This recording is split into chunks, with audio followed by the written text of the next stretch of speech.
Hello and welcome to our channel, or welcome back to our channel, How We Move the Decimal. In today's video, I am photographing slides from the 1960s Hawaiian Cruise. And these slides are pretty cool. So I hope you stay to the end and look at the slides I've scanned through and see their digital printouts because these are some pretty awesome slides in here. I didn't realize they were in here. I knew there were a lot of other Hawaii slides, like Hawaii. For those of you that don't know, this lot of slides came from a large estate sale buyout. I bought about 2,000 slides at an estate sale, and it was a family, and later on it was just the husband and wife, but they loved to travel, and Hawaii seemed to be a pretty favorite location, and Alaska seemed to be a pretty favorite location.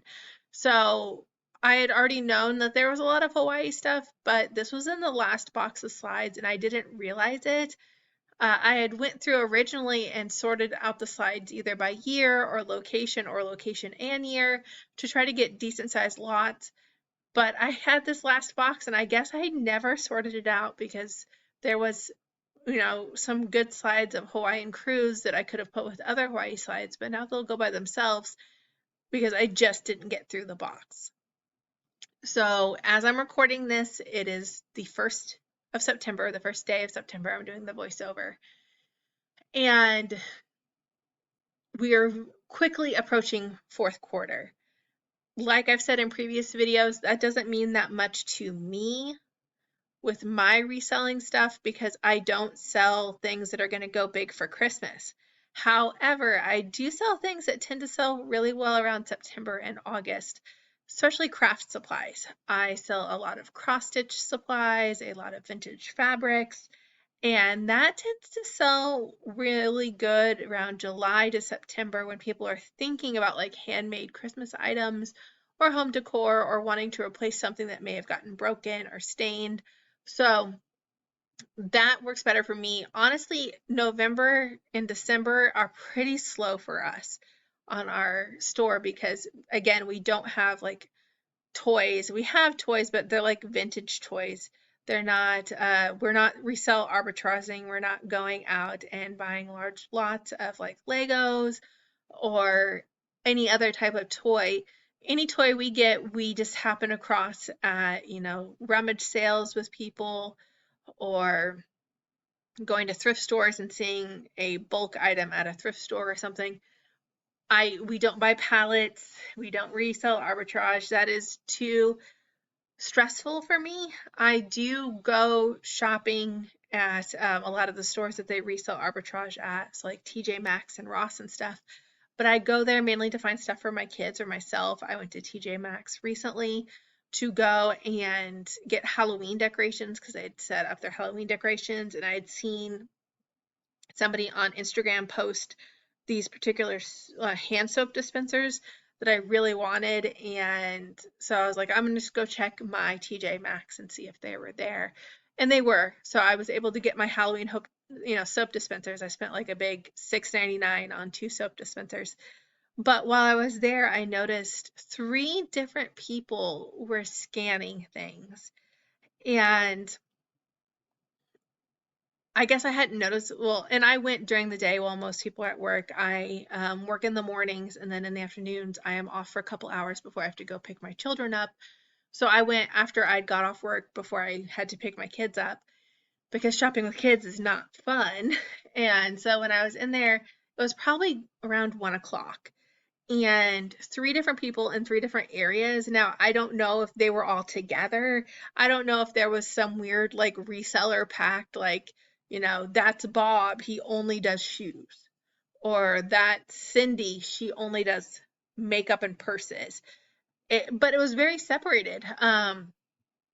One guy was in home goods and he was scanning like small kitchen appliances, uh, blenders, spoons, stuff like that.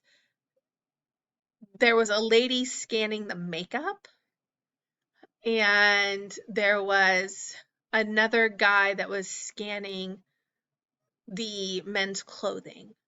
Like he was going through, and you could hear like the beeps of them looking the stuff up. And I don't begrudge them, you know, if that's what they do, that's what they do, but that's not what I do. It is too stressful for me. I don't have the stores available to me to do that. I have a Ross, I have a TJ Maxx, but they are both very small. And if there's already three people going through that store scanning things, I don't think that I would find something they don't. I was just happy that they weren't hoarding the soap dispensers and I was able to get one. But I did take note of what they were scanning.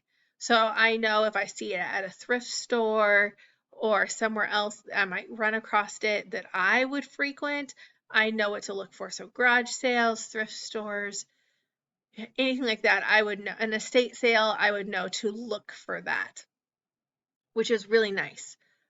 But I don't want to be their competition and I don't want to. I can't guarantee I can get there at the same time every day. I definitely cannot get there right when they open. And I noticed that with Target recently, and I don't know if you guys have shop at Target, but I usually go Mondays around 1 o'clock again after I get off work before I pick kids up. And they release their new clearances and new sales the Sunday night. So it's like mid-afternoon Sunday, our Target at least will do all of their clearances.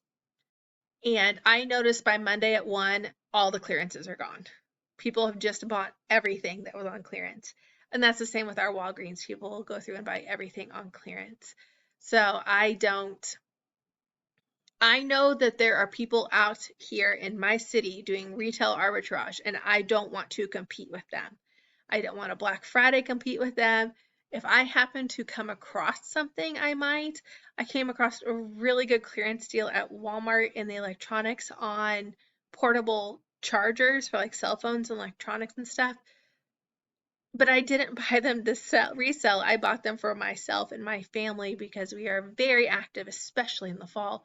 And with all of our electronics and different sports and stuff, oftentimes only one child is doing an activity, but the two other kids have to be with us.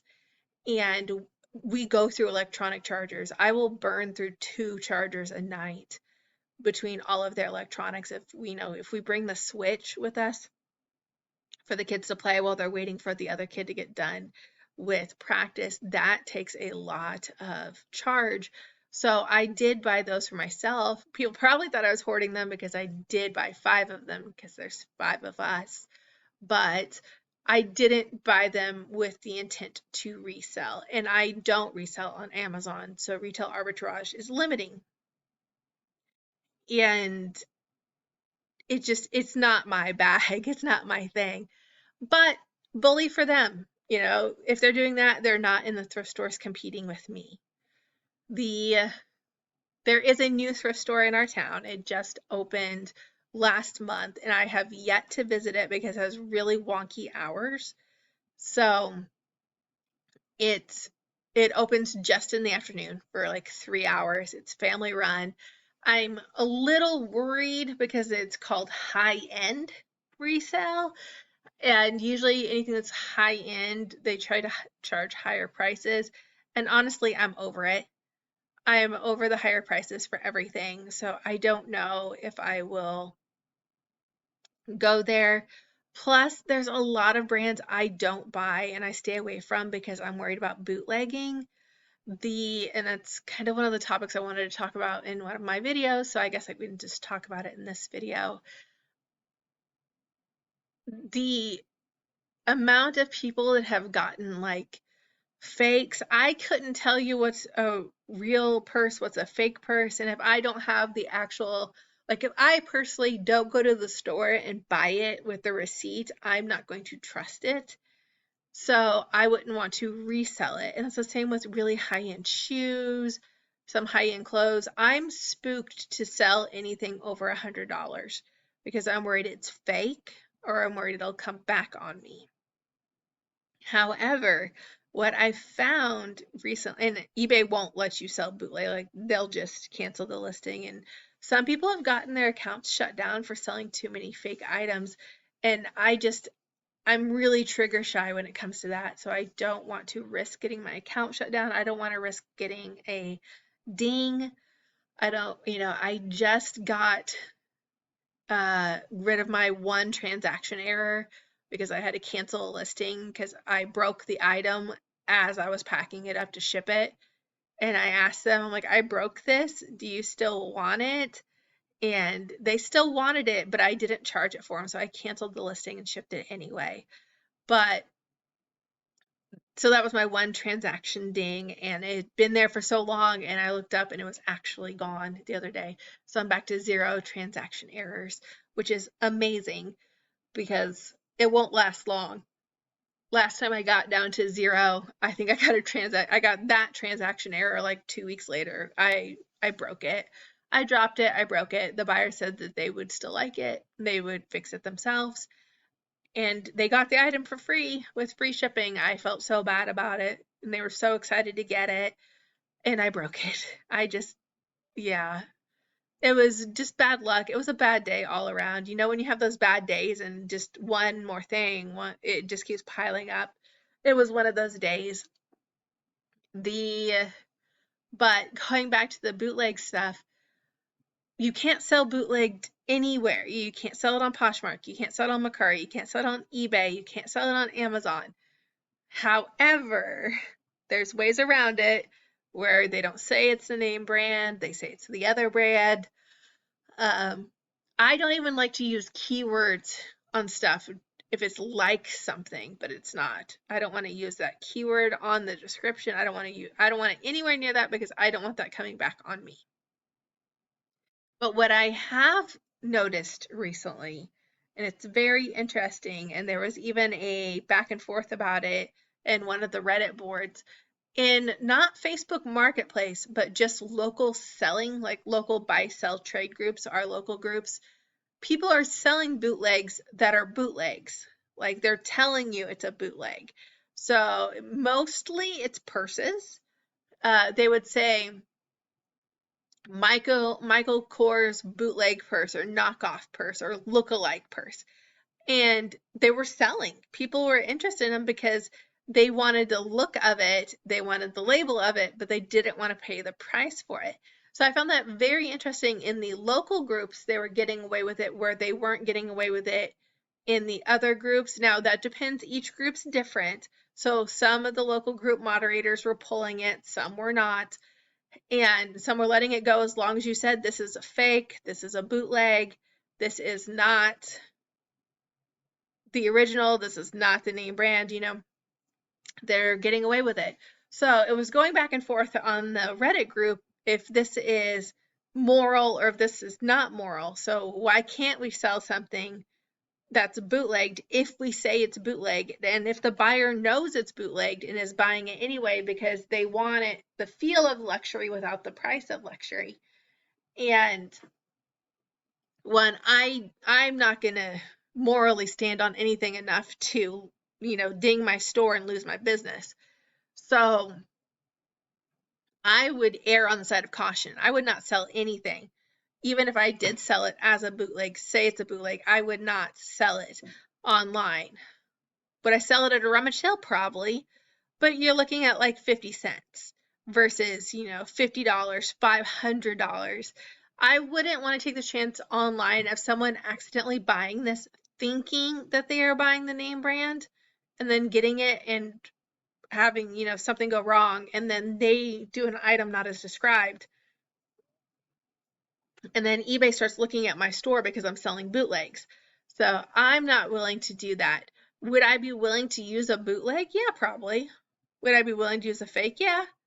Would I go out of my way to find one? No. But if I happen to find one at a thrift store or something, again, I don't sell high end in our store because I don't want this to happen. I don't want it coming back on me. I don't want my lack of knowledge of name brands to come back on me. I very rarely sell anything over $50, let alone $100. Everything is very moderate to me, usually 20 or below. So I'm not willing to take that risk. But thank you for listening and watching this video, and please stay and look at the digital copies of the slides because these were some really cool slides this time. I know you told your friend you're not okay, and tell me what's wrong and why you never said you felt try to stay strong and fake a smile until I look away. But I've known you too long, it hurts to watch your blue eyes fade to gray as you fade away, as you fade away. Yeah, I'm about to fade away, cause every time I wake up I feel like it's Monday. Something's going wrong with all the chemicals up in my brain. All of a sudden I don't look at anything the same way. Gotta build up of my thoughts sitting in an ashtray. I'm sorry that I'm so inconvenient, okay. Just let me be me and I'll stay out of your way. I can see the way you look at me, I'm such a disgrace. I never really asked to be brought into this place. You wanna love me? Well then baby have a taste. All the highs and the lows, no you'll never be the same. I don't really wanna hurt you but I can't control the pain. If you're sticking by my side maybe we could be okay. Okay, maybe you could be the change I need today. I promise that I've never felt this way. I really hope that you will choose to stay through all the pain. I know you told your friend you're not okay, and tell me what's wrong and why you never said you felt that way. Guess you try to stay strong and fake a smile until I